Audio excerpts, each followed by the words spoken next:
जय हिंद मेरे प्यारे दोस्तों, मैं शुभम आप सबका स्वागत करता हूं सिविल सर्विस प्रीलिम्स 2014 के वीडियो एनालिसिस में।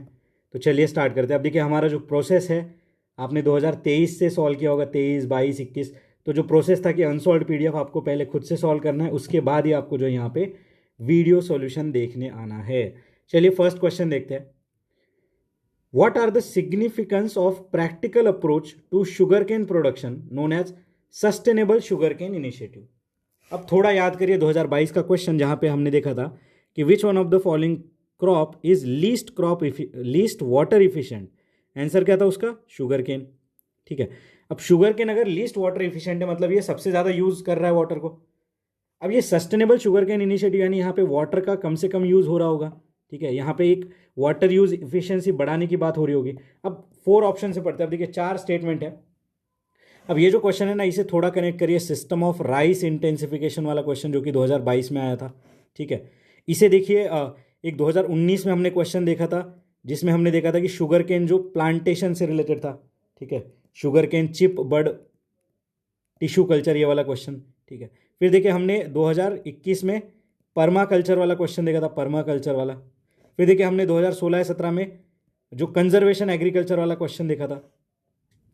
तो यहाँ पे जो प्रैक्टिसेस प्रो एनवायरमेंट है, मतलब एनवायरमेंट फ्रेंडली है, उनकी यहाँ पे बात करी जा रही है।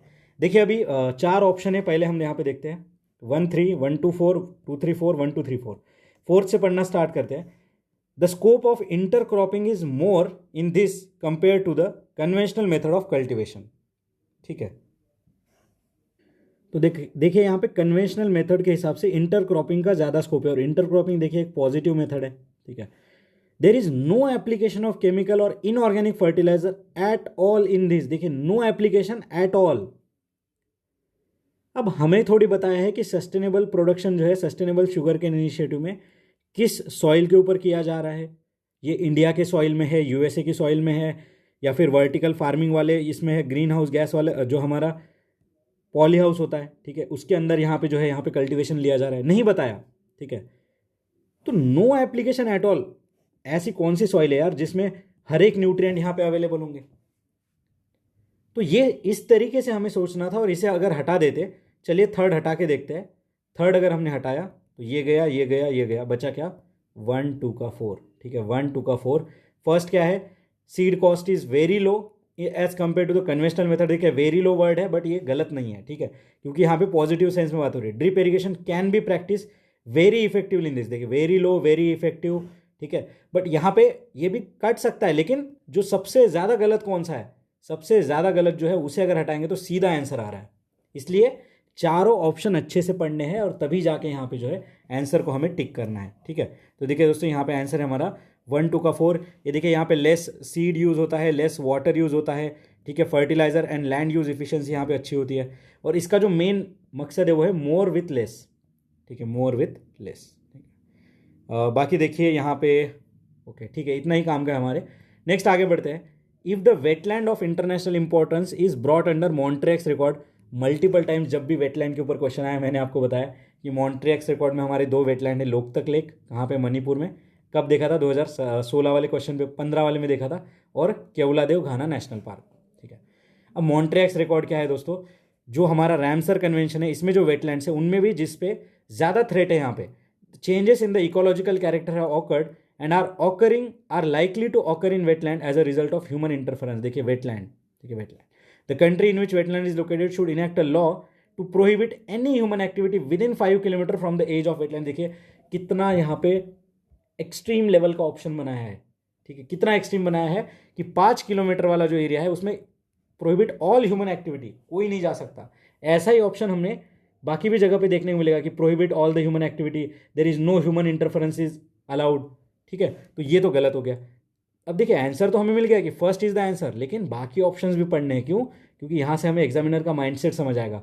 It is given a status of world heritage site नहीं। The survival of wetland depends on the cultural practice and tradition of certain communities living in the vicinity and therefore cultural diversity should not be destroyed. कहाँ से कहाँ जा रहे हो भाई तुम? ठीक है, नेक्स्ट देखिए अगला क्वेश्चन देखते हैं। बड़ा इजी टाइप का क्वेश्चन है ये भी। विच one of the following islands is separated from other by 10 degree channel? 10 degree channel. तो देखिए दोस्तों यहाँ पे जो अंडमान एंड निकोबार जो आइलैंड्स हैं हमारे, Andaman Nicobar group of island, ये यहाँ पे सेपरेट होते हैं दोस्तों 10 डिग्री चैनल से, ठीक है, 10 डिग्री चैनल से।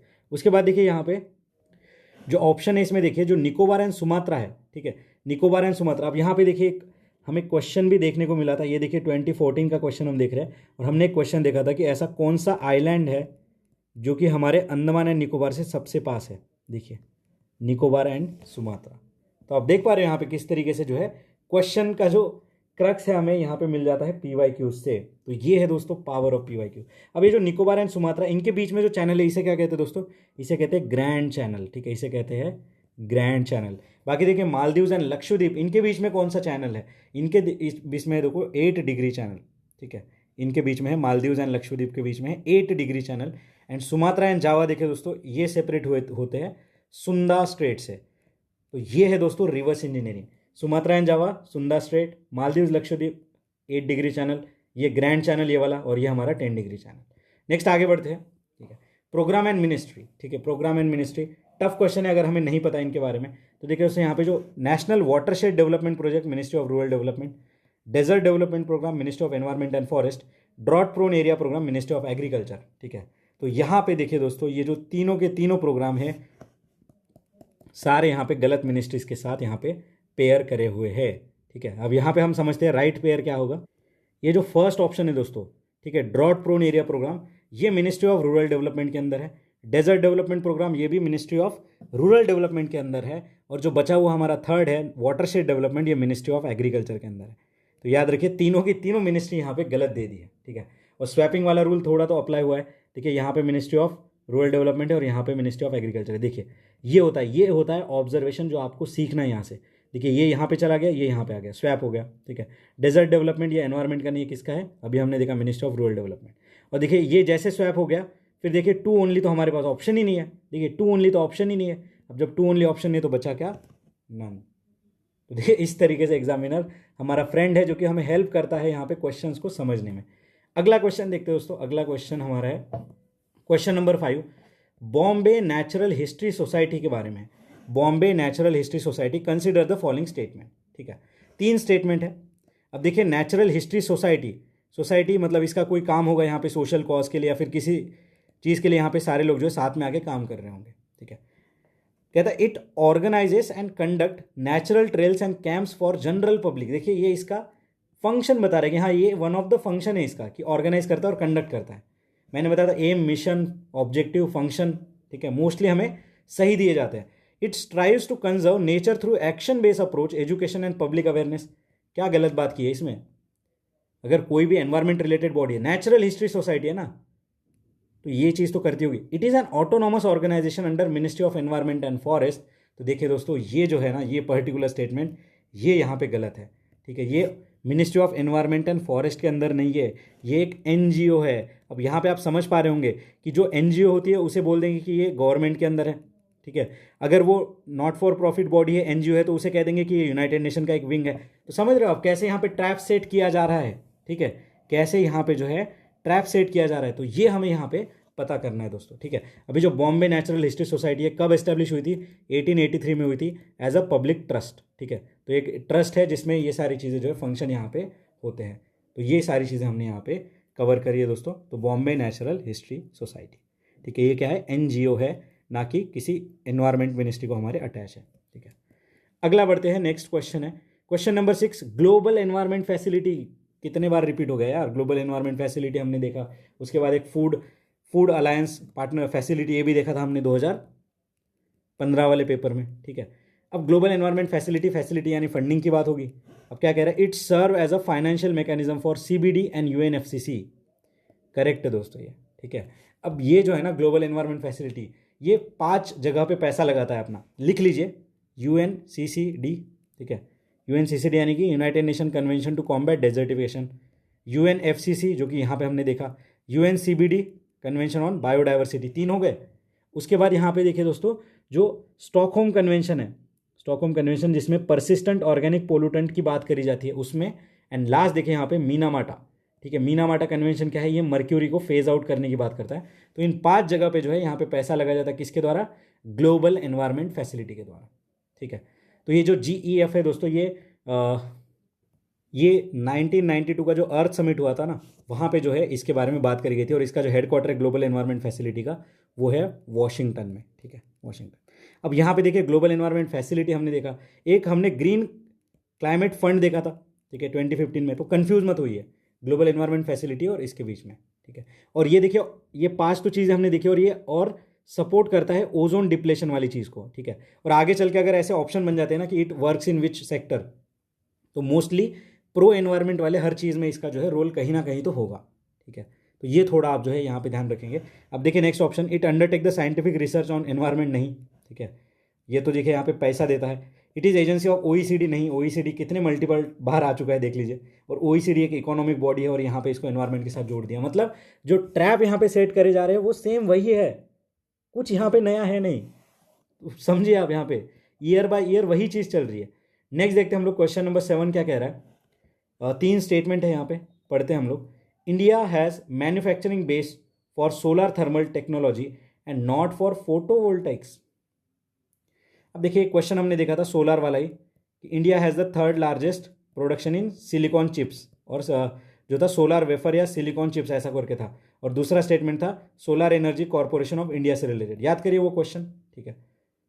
तो 3rd रैंक दे रखा था, और यहाँ पे ये क्या कह रहा है, अब वो रैंक वहाँ पे गलत हो सकती थी इसलिए हमने इसे गलत माना था। यहाँ पे क्या कह रहा है कि फोटोवोल्टाइक्स तो हम बनाते ही नहीं है, India has the manufacturing base for solar thermal, but photovoltaic हम बनाते ही नहीं है। यार इतने सारे जो है सोलर पैनल्स, ये सारी चीज़ें हम देखते हैं। 3rd हटा दो यहाँ से, सीधा बचा 1 ओनली एंड नन, ठीक है, 1 ओनली एंड नन। अब सिंपल देखिए, मैं जो हर बार आपको कहता हूँ इसको आप माना करिए, मैं हर बार क्या कहता हूँ कि जैसे ही क्वेश्चन पढ़ा 3rd से पढ़ना स्टार्ट करिए दोस्तों, क्योंकि 3rd में ही मोस्टली ट्रैप होते हैं ऐसे बड़े क्वेश्चंस में। और आप फर्स्ट पढ़ते देखिए, ये 8 लाइन, ये 4 लाइन, फिर ये 3 लाइन, तो यहाँ आते आते आपकी एनर्जी डाउन हो जाती, या तो आप यहीं कहीं किसी क्वेश्चन में कंफ्यूज हो जाते। जैसे ही 3rd पढ़ा, 3rd हटा, और 3rd हटाने के बाद हुआ क्या, ठीक है, ऐसे ही टाइम बचेगा, नहीं तो एग्जाम में बहुत टफ है। अब यहाँ पे हम दिमाग लगाने लग जाते कि भाई फोटोवोल्टाइक AC है या सोलर थर्मल DC है, कौन सा क्या है पता नहीं हमें, बट एग्जामिनर यहाँ अपना ध्यान नहीं लगाना चाहता, वो हमें यहीं पे फंसाना चाहता है। बट हम सीधा उससे भी एक स्टेप आगे जाके 3rd से पढ़ेंगे, ये वाला देखेंगे कि नॉट फॉर फोटोवोल्टाइक, ये गलत करेंगे, बचा 1 एंड नन। मतलब 2nd हमें पढ़ने की भी ज़रूरत नहीं है, 2nd अपने आप गलत हो गया, अपने आप गलत हो गया। यहाँ पे देखिए सही चीज़ क्या है, फोटोवोल्टाइक भी DC में बनाते हैं, और ये थर्मल जनरेटर ये भी DC में ही बनाता है, ठीक है। तो यहाँ पे देखिए ये गलत हो गया। फर्स्ट स्टेटमेंट देखिए हमारा, फर्स्ट एंड नन क्या कहता है, photovoltaic is a technology that generate electricity bye direct conversion of light into electricity. नाम से पता चल रहा है फोटोवोल्टाइक। सोलर थर्मल देखिए नाम से पता चल रहा है कि सोलर एनर्जी से कुछ हीट वीट यहाँ पे होगी, दैट यूटिलाइजेस सन्स रे टू जनरेट हीट। देखिए पढ़ के ही पता चल रहा है, हमें नहीं बनना है यहाँ पे सोलर इंजीनियर, या फिर हमें पूरा एक जो इलेक्ट्रिकल इंजीनियर, ऐसा नहीं बनना है कुछ भी। सिंपल सी चीज़ें हैं, क्योंकि ये जनरल साइंस का, जनरल अवेयरनेस का पेपर है हमारा, ठीक है, GS जनरल स्टडीज़ का पेपर है, ठीक है। तो इस तरीके से हमें जो है इस क्वेश्चन को टैकल करना चाहिए था। और यहाँ पे अगर हम फर्स्ट सेकंड थर्ड जाते तो यहाँ पे सेकंड में हम डाउटफुल हो जाते, जो कि हमें नहीं होना है, क्योंकि सीधा हमारा आंसर क्या आएगा यहाँ पे 1 ओनली, ठीक है। फर्स्ट स्टेटमेंट तो वैसे ही करेक्ट है, इतना याद रख लीजिए। सेकंड में देखिए ये दोनों DC करंट वाले हैं, ठीक है। ऐसा देखिए AC DC वाला हमने पहले भी देखा था, ठीक है। जो solar energy converted into electric energy direct current, ठीक है, डायरेक्ट करंट में ही होता है, ठीक है। और इंडिया में देखिए दोनों का बेस यहाँ पे है, तो ये भी गलत हो गया।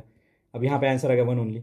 नेक्स्ट देखिए क्वेश्चन समझिए, क्लासिकल लैंग्वेज 2015 का पेपर मैंने कराया था आपको, क्लासिकल लैंग्वेज बताई थी, 6 क्लासिकल लैंग्वेज है, साउथ की 4, एक ओडिया और एक संस्कृत। याद आया, हो गया रिवीजन, ठीक है।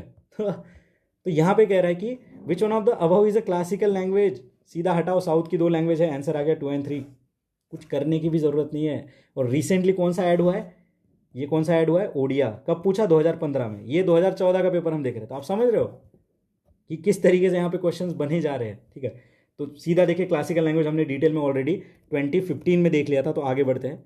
नेक्स्ट अगला क्वेश्चन हम देखते हैं, क्वेश्चन नंबर 9, ठीक है। क्वेश्चन नंबर 9, 3 स्टेटमेंट है यहाँ पे, बहुत अमेजिंग क्वेश्चन है। शरामती पीक नागालैंड, ठीक है। Gumti wildlife sanctuary Sikkim, Dampa tiger reserve Mizoram. Question tough है, बट यहाँ से भी चीज़ों को समझ लीजिए।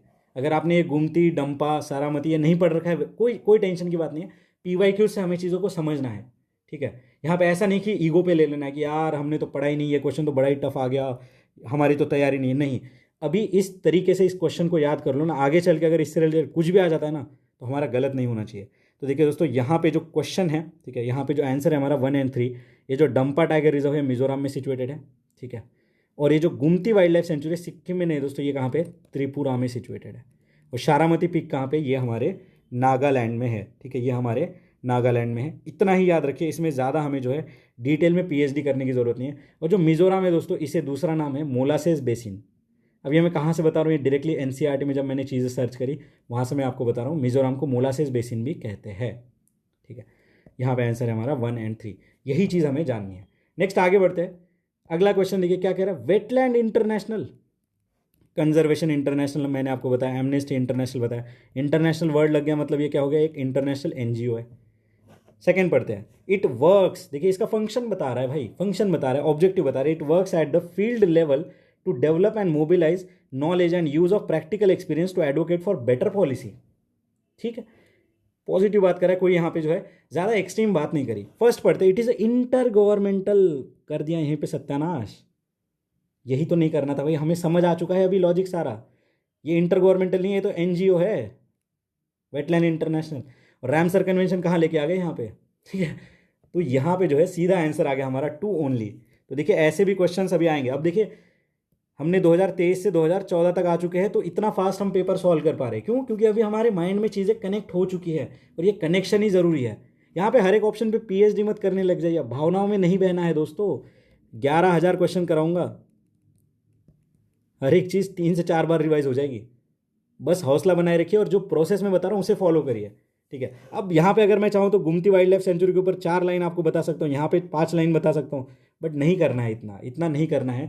जो ऑप्शन में आया है जितना नेसेसरी है, क्या वो ऑप्शन कोई और एक क्वेश्चन बनाने का जो है पॉसिबिलिटी है, ये सारी चीज़ें मैं ऑलरेडी देख चुका हूँ, क्योंकि ये 11,000 क्वेश्चन का मेटा एनालिसिस मैं आपको प्रोवाइड करूँगा, ठीक है। मैंने मल्टीपल टाइम, मतलब कितने बार किए मुझे भी याद नहीं है, ठीक है। इसका सारा जो है समरी मैं आपको यहाँ पे प्रोवाइड करा रहा हूँ, ठीक है। नेक्स्ट देखिए, अभी ये हमने देख लिया वेटलैंड इंटरनेशनल के बारे में, ठीक है। और बाकी देखिए रामसर कन्वेंशन, ये सब तो हमने मल्टीपल टाइम बहुत बार ही देख लिया है, ठीक है। इतना ही है, तो ये एक एनजीओ है। आंसर आ गया हमारा 2 ओनली। नेक्स्ट आगे बढ़ते हैं हम लोग, अगला question, with reference to BRICS. BRICS बहुत बार देख लिया भाई, न्यू डेवलपमेंट बैंक 2 से 3 बार देख लिया, ठीक है। किसकी कितनी शेयर होल्डिंग है वहाँ पे, कहाँ पे इसका हेडक्वार्टर है। और जब ब्रिक्स मैंने कराया था ना, तब आपको ये वाला क्वेश्चन ऑलरेडी करा दिया था मैंने, जब मैंने आपको वैल्यू एडिशन पढ़ाया था। कहता first summit of BRICS was in Rio de Janeiro in 2009। नहीं, मैंने आपको बताया था ये एके टेरिनबर्ग नाम की जगह है, कहाँ पे, रशिया में, वहाँ हुआ था ये। तो पहला तो गलत हो गया। South Africa was the last to join group, सही बात है, साउथ अफ्रीका नहीं लास्ट में ज्वाइन किया था। ब्रिक्स जो एस है ये हमारे साउथ अफ्रीका का ही है, ठीक है। तो ये देखिए यहाँ पे करेक्ट। और साउथ अफ्रीका ने ज्वाइन कब किया था, 2010 में। अभी इसका एक्सपांशन ये सब न्यूज़ में चल रहा है, जब ये पूरा प्रॉपर तरीके से यहाँ पे एक्सपांशन हो जाएगा तब यहाँ पे जो है हमें और यहाँ पे क्लैरिटी आएगी। बट देखिए फर्स्ट समिट ऑलरेडी मैंने आपको बताया था कहाँ हुआ था, एके टेरिनबर्ग रशिया, ठीक है, एके टेरिनबर्ग रशिया। यहाँ पे आंसर क्या है हमारा 2 ओनली, ठीक है, 2 ओनली। नेक्स्ट देखिए अगला क्वेश्चन देखते हैं, which one of the following have been eradicated in India. अब देखिए 2014 का क्वेश्चन है, आज से 9 साल पहले की बात चल रही है, ठीक है। कह रहा है Diptera, chicken pox, small pox. अब देखिए अगर दोस्तों यहाँ पे आपने 2023 से 2015 तक का अच्छे से पेपर किया है ना, तो एक चीज़ तो आप यहाँ पे एलिमिनेट कर लोगे, ठीक है। कौन सी चीज़ है, मैंने आपको मिशन इंद्रधनुष पढ़ाया था, उसके अंदर की जो वैक्सीन है वो पढ़ाई थी हमने। देखिए 2019 में देखा था हेपेटाइटिस वाला क्वेश्चन, वहाँ पे भी मैंने बताया था कि हेपेटाइटिस बी की वैक्सीन हमारे इंद्रधनुष प्लान में है, तो ये गलत हो गया, ऐसे मैंने आपको बताया था। और जब मैं वो मिशन इंद्रधनुष की वैक्सीन आपको बता रहा था, तब मैंने आपको डिप्टेरिया के बारे में भी बताया था। डिप्टेरिया देखिए एक बैक्टीरियल डिसीज़ है दोस्तों, इसकी भी वैक्सीन आज भी लगती है, आज अभी जो मैं बोल रहा हूँ ना, आज भी लगती है। अब जब वैक्सीन लग रही है इसका मतलब ये डिसीज़ अभी तक इरेडिकेट नहीं हुआ है। अगर इरेडिकेट हो जाता तो वैक्सीन लगती ही नहीं, सिंपली सोचिए यहाँ पे, ठीक है। तो यहाँ पे ये तो चला गया, ये तो चला गया। तो फर्स्ट जैसे ही चला गया, आंसर बचा क्या हमारे पास, देखिए बचा क्या, 3 ओनली एंड नन। अब 3 क्या है, स्मॉल पॉक्स, एंड नन में हमारे सारे उड़ जाएंगे। बाकी देखिए दोस्तों यहाँ पे अब 3 एंड नन, चिकन पॉक्स ऐसे ही उड़ गया, मतलब चिकन पॉक्स अभी तक इरेडिकेट हुआ नहीं है। और हम देखते ही है कि हमारे घर परिवार में कहीं ना कहीं हम देखते हैं कि चिकन पॉक्स हो गया, फिर माता आ गई, इस तरीके से जो लोकल नेम्स यहाँ पे लिए जाते हैं। और ये जो चिकन पॉक्स है दोस्तों, ये वायरल डिसीज़ है, याद रखेंगे। डिप्टेरिया बैक्टीरियल है, ठीक है, चिकन पॉक्स हमारा वायरल है, ठीक है। और बचा हमारा स्मॉल पॉक्स, ये भी देखिए दोस्तों एक वायरल डिसीज़ है जो कि इरेडिकेट हो चुका है, जो कि इरेडिकेट हो चुका है, ठीक है। तो यहाँ पे आंसर क्या आएगा दोस्तों हमारा 3 ओनली, ठीक है। नन यहाँ पे आंसर नहीं आएगा, 3 ओनली यहाँ पे आंसर आ गया, ठीक है। तो इस तरीके से हमने यहाँ पे क्वेश्चन को सॉल्व किया। नेक्स्ट आगे बढ़ते हैं, अगला क्वेश्चन देखते हैं हम लोग, क्वेश्चन नंबर 13, ठीक है। बड़ा ही सिंपल सा क्वेश्चन कहता है विच one of the following phenomena might possibility की बात कह रहा है, might influence the evolution of organism. Evolution of organism को यहाँ पे इन्फ्लुएंस किया होगा। अब देखिए इवोल्यूशन की बात आ गई, मतलब लाखों करोड़ों साल की बात आ गई यहाँ पे। कहता है glacial cycles and continental drift. यहाँ पे अगर आप डाउट करोगे ना दोनों चीज़ों को कि अच्छा कॉन्टिनेंटल ड्रिफ्ट से तो कुछ हुआ नहीं होगा, ग्लेशियल साइकिल से कुछ हुआ नहीं होगा, ऐसा मुझे लग रहा है, तो ऐसा नहीं सोचिए दोस्तों। दोनों के दोनों जो है यहाँ पे इन्होंने इम्पैक्ट किया था इवोल्यूशन ऑफ ऑर्गेनिज्म को। तो यहाँ पे देखिए दोस्तों, जो कॉन्टिनेंटल ड्रिफ्ट थ्योरी हम लोग एनसीईआरटी में पढ़ते हैं, ये अल्फ्रेड वेगनर ने दी थी, ठीक है। ग्लेशियल साइकिल क्या होता है, तो यहाँ पे जो कोल्ड टेम्परेचर हो जाना, ठीक है, मेल्ट हो जाना आइस, ये सारे जो है साइकिल्स में चला था। तो ये दोनों चीज़ें देखिए दोस्तों, इवोल्यूशन ऑफ हमारा जो ऑर्गेनिज्म है उससे इफेक्ट करता है, ठीक है। यहाँ पे माइट बोला है, यहाँ पे 100% भी नहीं पूछा हमें, माइट पूछ रहा है वो, ठीक है। नेक्स्ट अगला क्वेश्चन देखते हैं, other than poaching what are the possible reason. देखिए पॉसिबिलिटी की बात कर रहा है, possible reason for decline of population of Ganga river dolphin. देखिए गंगा रिवर डॉल्फिन, हमने ऐसा क्वेश्चन भी देखा था कि नेशनल एक्वेटिक एनिमल कौन सा है हमारा, ठीक है। अब 4th से बढ़ते हैं, use of synthetic fertilizer and other agriculture chemical in the vicinity of river, ठीक है, निगेटिव बात है और इसका इंपैक्ट हो सकता है।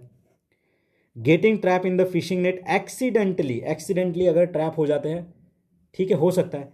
Increase in the population of crocodile in the river, नहीं दोस्तों, ये क्रोकोडाइल की पॉपुलेशन अगर होगी भी तो ये इकोसिस्टम का पार्ट है, इसके वजह से यहाँ पे जो है डिक्लाइन नहीं होगा, ये तो एक नेचुरल सिस्टम है फूड वेव वाला। एंड कंस्ट्रक्शन ऑफ डैम, एकदम करेक्ट बात है, डैम बनता है तो यहाँ पे पॉल्यूशन होता है, बहुत ज़्यादा एक्टिविटीज़ होती है, ठीक है। तो यहाँ पे जो है ये देखिए, ये एक आर्टिफिशियल सा ऑप्शन बना दिया, क्रोकोडाइल की पॉपुलेशन बढ़ गई इसलिए जो है हमारे डॉल्फिन्स का जो है संख्या कम हो गई। गलत है दोस्तों, यहाँ पे आंसर क्या आएगा हमारा 1 3 4, आंसर इज सी 1 3 4, ठीक है। नेक्स्ट देखिए, यहाँ पे हमने ऑलरेडी देखा था कि विक्रमशिला जो है बिहार में डॉल्फिन सेंचुरी है, ठीक है, विक्रमशिला सेंचुरी भागलपुर बिहार में है। अब देखिए ऐसे एक टर्टल सेंचुरी बनी हुई है, टर्टल सेंचुरी कहाँ पे है, वाराणसी में, याद रखिएगा टर्टल सेंचुरी कहाँ पे, वाराणसी में, और डॉल्फिन सेंचुरी कहाँ है, विक्रमशिला भागलपुर बिहार, ठीक है। तो यही हमें यहाँ पे जानना था। बाकी देखिए कोई इंपॉर्टेंट मुझे चीज़ तो यहाँ पे नहीं लगी। बाकी हमने गंगा रिवर के ऊपर भी मल्टीपल टाइम्स क्वेश्चन देखे, इसकी ट्रिब्यूटरी, ये सब चीज़ें। अभी नेक्स्ट क्वेश्चन देखते हैं, Radcliffe committee is appointed for what. Radcliffe committee किस लिए बनी थी, बहुत ही टफ सवाल है ये सवाल अगर आपसे बन गया तो आपको सैल्यूट बनता है, ठीक है। रैडक्लिफ कमेटी किस लिए, बहुत ईजी क्वेश्चन है दोस्तों, मजाक कर रहा था मैं।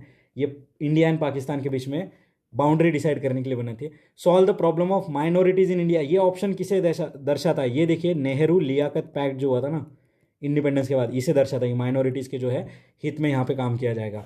Inquiry into right of East Bengal नहीं, इंडिपेंडेंस बिल नहीं, यहाँ पे आंसर है हमारा बी, और ये ऑप्शन हमने यहाँ पे डिटेल में देख लिया है, ठीक है। तो रैडक्लिफ कमेटी, बाकी इसका ईयर वियर इतना कुछ काम का मुझे नहीं लगा, ठीक है। आगे बढ़ते हैं, नेक्स्ट अगला क्वेश्चन है, क्या कह रहा है दोस्तों, 2 स्टेटमेंट है। Brominated flame retardants are use in many household product. देखिए brominated flame retardant many household product में यूज हो रहे हैं, कौन से हाउस होल्ड प्रोडक्ट है, जैसे कि मैट्रेस हो गए, अपहोल्स्टेरी। अब अपहोल्स्टेरी क्या है मुझे तो नहीं पता, फिर भी देख लेते हैं अब क्या है इसका, हिंदी में क्या लिखा हुआ है, कई घरेलू उत्पादों जैसे गद्दों और फर्नीचर, ठीक है, फर्नीचर की गद्दियाँ, तो अपहोल्स्ट्री मतलब फर्नीचर की गद्दियाँ होती है, ठीक है। तो अगर नहीं समझ आया तो देख लिया करो, क्योंकि क्या पता इस वर्ड में ही इसका आंसर छुपा हो सकता है। देयर आर सम कंसर्न है, मतलब कुछ इशू है, निगेटिव इशू है, ठीक है। देयर आर सम पॉजिटिव बोलता तो यहाँ पे पॉजिटिव ढूंढते हैं, बट यहाँ पे कंसर्न बोला है तो अभी निगेटिव चीज़ ढूंढनी पड़ेगी। They are able to accumulate in human and animal, accumulate bio accumulation, Shankar IAS में या फिर किसी भी एनवायरमेंट की किताब में आपने पढ़ा होगा, सही बात है। अगर ये कंसर्न है तो एक्यूमुलेट होता होगा, इसकी वजह से कोई इश्यूज यहाँ पे हो रहे होंगे, निगेटिव बात है। They are highly resistant to degradation in environment, मतलब अगर वो हाईली रेजिस्टेंट है डिग्रेडेशन से, तो अगर वो बॉडी में एक्यूमुलेट हो रहे तो वो ज़्यादा टाइम तक यहाँ पे स्टोर रहेंगे, मतलब बायो एक्यूमुलेशन होगा, और यहाँ पे बायो मैग्निफिकेशन भी हो सकता है इस चीज़ का, समझिए इसे। तो दोनों निगेटिव चीज़ों की बात कर रहे हैं, आंसर आ गया हमारा बोथ 1 और 2। मैं एक्सपेक्ट नहीं करता कि किसी ने पढ़ा होगा ब्रोमिनेटेड फ्लेम रिटार्डेंट्स क्या होते हैं, इनका इफेक्ट क्या होता है, बट इसी तरीके से देखिए दोस्तों यहाँ पे आंसर तक पहुँचा जा सकता है। इसी तरीके से आंसर तक पहुंचा जाता है। अब 2014 में ब्रोमिनेटेड फ्लेम रिटार्डेंट आ गया, 2024 में कुछ और पूछ लेंगे, बट जो तरीका है वो अगर हमने सीख लिया तो हम ईजिली जो है इसे भी टैकल कर लेंगे। आगे बढ़ते हैं, नेक्स्ट अगला क्वेश्चन है हम, the phenomenon of hibernation can be observe in which one of the above kind of organism. ठीक है, सबसे पहले तो ये हाइबरनेशन क्या होता है दोस्तों। ठीक है, तो ये हाइबरनेशन होता है कि स्टेट ऑफ इनएक्टिविटी, यहाँ पे जो एनिमल है इनएक्टिव हो जाते हैं टू रिड्यूस करते हैं अपनी मेटाबॉलिक एक्टिविटी को। क्यों? क्योंकि विंटर में देखिए इनको खाना पीना नहीं मिलता और बहुत ज़्यादा यहाँ पे ठंड होती है। ठीक है, तो ये हाइबरनेट कर जाते हैं और यहाँ पे मेटाबॉलिक रेट इनका रिड्यूस हो जाता है। ये एक सर्वाइवल मैकेनिज्म है एक्सट्रीम कंडीशन को सर्वाइव करने के लिए। अब यहाँ पे देखिए ऑप्शन क्या है हमारा, बैट, बियर एंड रोडेंट। ठीक है, यहाँ पे जो है ऑप्शन क्या है हमारा, bat, beer and rodents.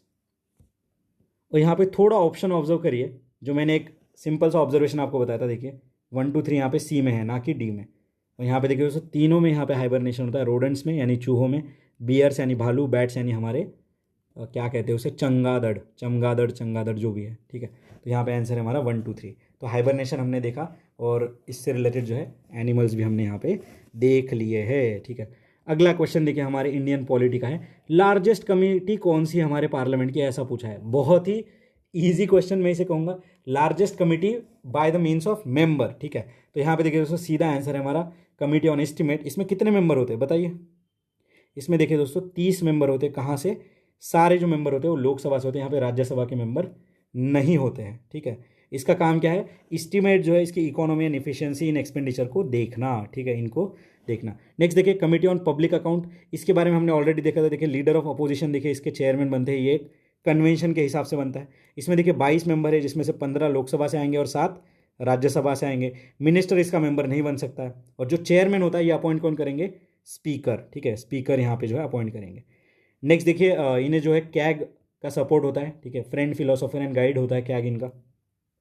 Committee on public undertaking, इसमें भी कितने लोग होते हैं दोस्तों, 15 + 7 = 22। ठीक है, और chairman of this committee is appointed by Lok Sabha speaker. ठीक है, और ये भी लोकसभा से ही होते हैं डायरेक्टली।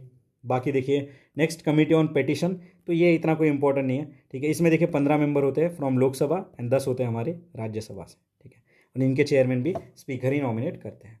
ये एग्जामिन करते हैं हर एक पेटिशन को कि इस पर क्या डिसीजन हुआ क्या नहीं हुआ। तो देखिए यहाँ से डायरेक्टली हमारा पार्लियामेंट्री कमेटी वाला चैप्टर पूरा रिवाइज हो गया विद इन अ मिनट। ठीक है, नेक्स्ट देखिए आगे बढ़ते हैं।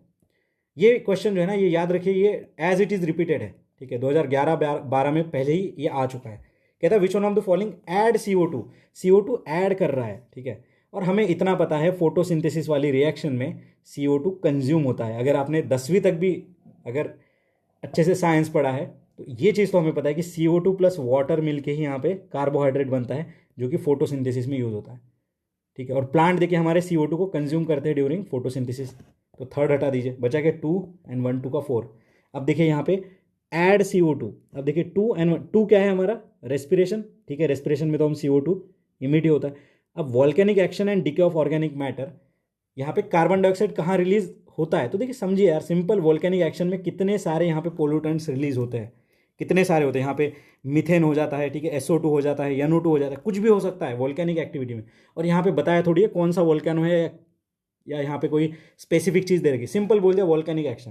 तो यहाँ पे देखिए हम जाएंगे 1 2 4 के साथ, और यही हमारा यहाँ पे आंसर है। ठीक है, अब ये क्वेश्चन कहीं पढ़ सकते हैं हम लोग कि CO2 तो कार्बन साइकिल कहाँ से ऐड हो सकता है। देखिए कार्बन साइकिल हमने 2021 में भी देखा था एक क्वेश्चन, फॉस्फोरस साइकिल वाला। ठीक है, तो यहाँ पे देखिए आंसर क्या आ गया दोस्तों हमारा 1 2 का 4, सीधा फोटोसिंथेसिस यहाँ पे हटाना था। आगे देखिए क्या कह रहा है, क्वेश्चन नंबर 20, बढ़िया सा क्वेश्चन है। If you walk through country side, ठीक है, अगर आप घूमोगे, ठीक है, तो कह रहा है कि likely to see some bird stalking alongside the cattle and seize the insect disturb by their movement through the grasses, which one of the following is such a bird.